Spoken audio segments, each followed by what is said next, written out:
Many fan favourite characters या फिर तुम बोल लो एनिमे हीरोज बहुत सारा ट्रॉमा और इमेंस पेन को एक्सपीरियंस करते हैं और ये बहुत ज़्यादा अनरियलिस्टिक हो जाएगा अगर वो हमेशा ऑप्टिमिस्टिक अप्रोच रखें और काम माइंड रखें। तो इसलिए मैं आज की वीडियो में तुमको बताने वाला हूँ top 5 anime boys who showed that crying is okay. तो आज की वीडियो बहुत ही ज़्यादा अमेजिंग होने वाली है, तो इस वीडियो को अभी एक लाइक कर दो और चैनल पे कैसे भी नया आ गया चैनल को सब्सक्राइब तो कर ही देना।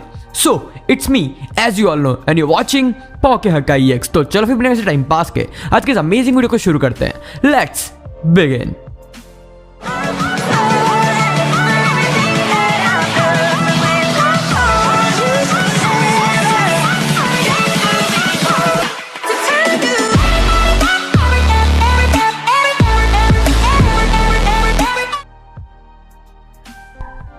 Well, crying is not considered as an heroic act, and often heroes who happen to be men can't show this emotion.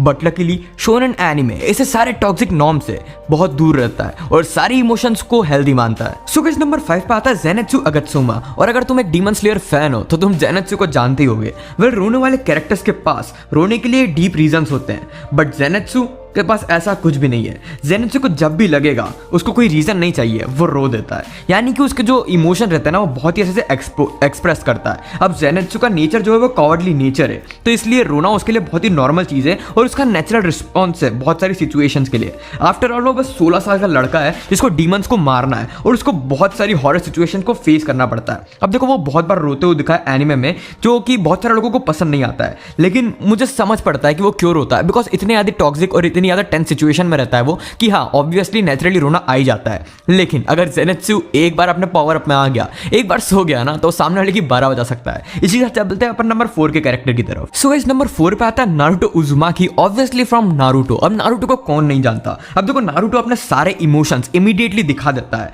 Whether it's raise, enthusiasm और ग्रीफ। नारुतो के इमोशंस बहुत ही नेचुरली बाहर निकलते हैं। अब देखो नारुतो अपने एक्सप्रेशन को एज सुन एज दिखा देगा जब वो फील करेगा, मतलब जैसे उसने कुछ फील किया वो उसको शो कर देता है। अब देखो जितनी बार भी नारुतो एनिमे में रोया है ना, तो बहुत ही ज़्यादा ऑथेंटिक लगता है। मतलब हाँ लगता है कि ये रो रहा है और सही में अपने को भी फील होता है। अब देखो ऐसा भी मत सोचो कि तुम नारुतो रोने वाला कैरेक्टर है, बिकॉज तुम ये नहीं भूल सकते कि नारुतो अभी तक का सबसे ज़्यादा आइकॉनिक इमोशनल कैरेक्टर है। मतलब लिटरली वो बहुत ही अच्छा प्रोटैगनिस्ट है और नारुतो को देखने में बहुत ही मज़ा आते हैं। अब देखो नारुतो की एक एम्पैथिक साइड भी है। अगर तुमने नारुतो देखा है तो तुमको पता ही होगा, जब ओबिटो मरता है था तब भी नारुतो को रोना आ जाता है। मतलब ओबिटो तब उनका मतलब बहुत ही कम टाइम के लिए ओबिटो से उसका जो इंट्रोडक्शन हुआ था वो हुआ था। बिकॉज स्टार्टिंग में तो ओबिटो विलन था, लेकिन बाद में उसका हार्ट चेंज हो जाता है और वापस से सेफ साइड में आ जाता है। अब देखो नारुतो को ये भी लगता था कि ओबिटो कहीं ना कहीं उसके जैसा है, इसलिए वो बहुत ही ज्यादा कनेक्टेड था ओबिटो से और तब भी वो रो दिया था। इसी के साथ चलते हैं अपन अपने नंबर 3 के कैरेक्टर की तरफ। सो गाइस नंबर 3 पे आता है Tanjiro, once again from demon slayer. अब देखो तांजीरो ने अपनी अभी तक की जर्नी में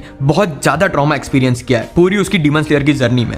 बिकॉज उसकी जो पूरी फैमिली थी उसको मार दिया गया था, उसकी बहन को एक डीमन बना दिया गया और उसको हमेशा स्ट्रॉन्ग डीमंस को फेस करना रहता है। मतलब तुम समझ सकते हो कि जो हमारे तांजीरो की लाइफ कितनी ज्यादा डिफिकल्ट है उसके लिए। अब देखो ये तो होगा, तांजीरो भी अपनी फीलिंग्स को शो कर देता था, लेकिन उसके कैरेक्टर की मेन चीज तो यह है कि वो सबके लिए बहुत ही एम्पैथेटिक है। चाहे वो विलन्स हो, डीमंस हो या फिर कोई भी हो, वो सबके लिए फील करता है और इसलिए तांजीरो भी एक बहुत ज्यादा इमोशनल कैरेक्टर हो।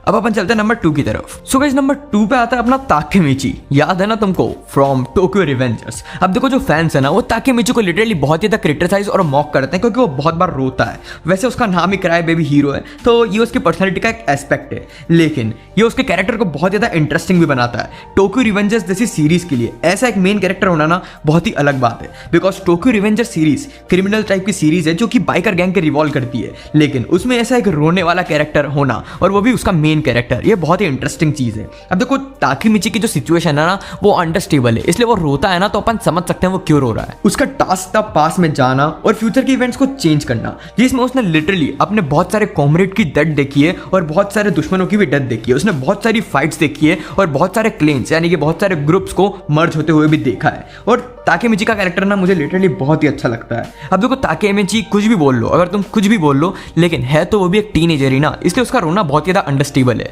इसलिए अपन चलते हैं नंबर 1 की तरफ। सो गाइस नंबर 1 पे आता है Izuku Midoriya from My Hero Academia. अब माय हीरो एकेडमिया का मेन कैरेक्टर है हमारा मिडोरिया यानी कि डेकू, लेकिन जो उसका रोने वाला एलिमेंट है ना उसके लिए उसको बहुत सारे लोग क्रिटिसाइज भी करते हैं कि हमारा जो डेकू है वो हमेशा रोता रहता है, लेकिन वो काइंड ऑफ उसके कैरेक्टर के लिए नेचुरल भी है। मतलब इजुको ने अपनी सारी होप्स लूज कर दी थी जब वो एक हीरो नहीं बन पा रहा था। उसको पता था मेरे अंदर कोई क्वर्क नहीं है, मैं हीरो नहीं बन पाऊंगा, लेकिन फिर ऑल माइट ने उसको चुना और गिफ्ट कर दिया अपना वन फॉर ऑल। और उस टाइम पे हमारा जो इजुको मिडोरिया है वो लिटरली बहुत ही ज़्यादा ब्रेकडाउन में चला गया था और उसको रीअश्योरेंस मिल गई थी कि वो एक हीरो बन पाएगा, इसलिए वो बहुत ही खतरनाक तरीके से रोया था और लिटरली उसके कैरेक्टर को बहुत ही ज़्यादा अमेजिंग बनाता है। अब देखो ऐसा नहीं है कि हमारा मिडोरिया ऐसे ही रोता है, स्टोरी में बहुत सारे ऐसे इवेंट्स थे जो कि उसके रोने को जस्टिफाई करते हैं। फॉर एग्जाम्पल जब वो एरी को बचाना चाहता था लेकिन वो अपने फ्रेंड्स को नहीं बता सकता था, तब वो बहुत ज़्यादा मतलब मेरे को बहुत ज़्यादा हिट किया कि हाँ ये बहुत ही अजीब सीन हो गया है। और वो अपने फ्रेंड्स के बारे में बहुत ज़्यादा वरी भी करता है और उसको एक टाइम के लिए ऐसा भी लगा था कि वो वन फॉर ऑल के लिए यानी कि ऑल माइट के सक्सेसर के लिए सही कंटेंडर नहीं है, और तब भी वो बहुत ज़्यादा बैकग्राउंड में चला गया था।